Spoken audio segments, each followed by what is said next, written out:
The violence spilled over into Orgreave village as miners were chased through the streets by mounted police. It was here that a photograph was taken that would become one of the defining images of the miners' strike.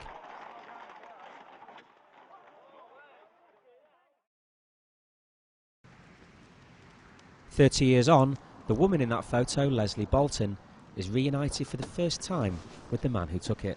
Hello, John. Leslie Bolton. John Harris. God, you've 30 gone years. back 30 years. Wow. Your bloody photograph has dogged my footsteps for 30 It must years. have. Photojournalist John Harris spent 12 months photographing the strike from the front line, while mum of two Leslie was there as part of the Women Against Pit Closures movement. So the spot was just up here, wasn't it? The bus stops is gone. Yep, I think recognise the it. wall. Oh God, it's like it was yesterday. This is the same wall. Yeah, it is, isn't it? And the There's bus a fence. stop. Yeah, there's a fence now.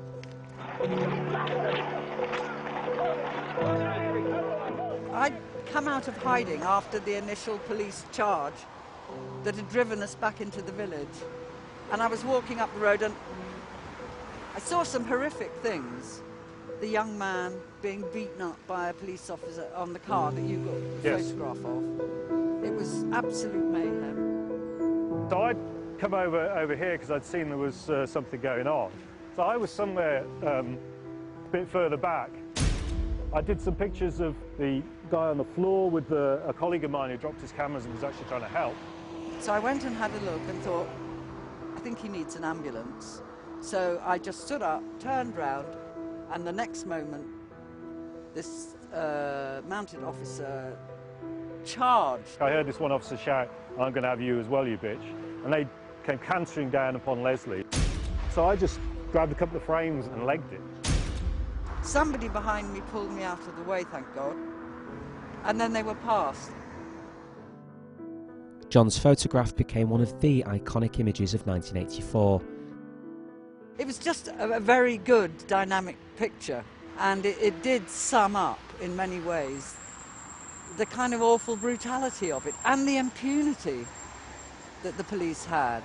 There was nobody reining them in, there was nobody holding them in check. Yeah. Nobody was saying, hang on a minute, is it actually all right to treat people in this way?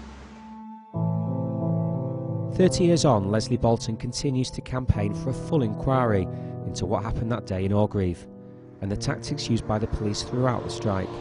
We want to know how far up the actual decisions went for the way that the strike was policed, because I think the mining communities are entitled to some accountability.